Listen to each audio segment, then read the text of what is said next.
बिस्मिल्लाहिर्रहमानिर्रहीम। अस्सलामुअलैकुम। A1 TV के साथ मैं हूं अनम नकवी। सबसे पहले न्यूज़ हेडलाइंस। वज़ीर आज़म इमरान खान का कहना है कि पाकिस्तान के आगे न बढ़ने की वजह कानून पर अमल दरामद न होना है। आम आदमी जेलों में भरे हुए हैं। फौजदारी कानून में इस्लाहात से ताकतवर को कानून के नीचे लाया जाएगा। वज़ीर आज़म की अदलिया और वकला से कानूनी इस्लाहात पर अमल दरामद करने की अपील। पाकिस्तान का करप्शन इंडेक्स में 140वां नंबर। कानून पर अमल दरामद ना होना बड़ी वजह है। वजीर कानून फरूख नसीम ने कानून पर अमल दरामद ना होने को बड़ी वजह करार दे दिया। नई इस्लाहात से पुलिस का बजट अब थानों तक पहुंचेगा। SHO के लिए BA की डिग्री लाजिम होगी। अपोजिशन नहीं चाहती अदालतों में फैसले जल्दी हों। इस्लाहात के बाद अदालतों में फैसलों में तेजी आएगी।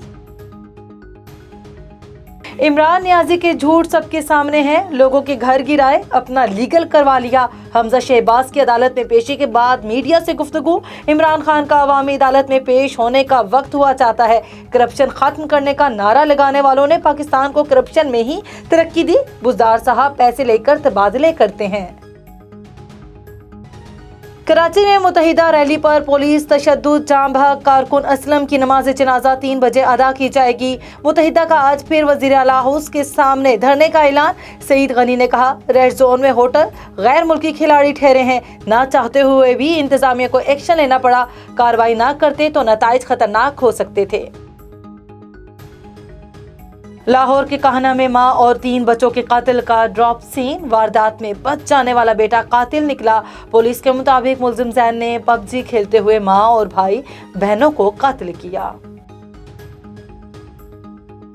चीफ जस्टिस गुलजार अहमद ने रिटायरमेंट से कबल ही चीफ जस्टिस हाउस खाली कर दिया। रिटायर्ड जजेस के लिए मुख्तस घर में मुंतकिल।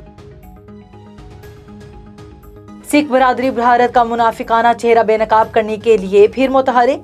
जर्मनी में सिखों का भारतीय कॉन्सुलेट के बाहर भरपूर एहतजाज। मुजाहिरीन का कहना था 26 जनवरी 1950 को अक़लियतों के खिलाफ बिल पास करके हकूक सल्ब किए गए। सिख बरादरी ने भारत से हकूक लेने का अज़्म भी दोहराया।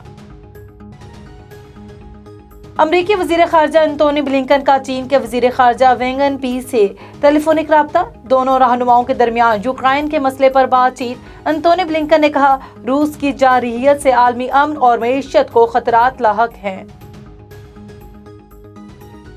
हेडलाइन से फिलवक्त इतना ही। मजीद खबरों से बाखबर रहने के लिए देखते रहिए A1 टीवी। A1 टीवी, सब पे नजर, अंदर की खबर।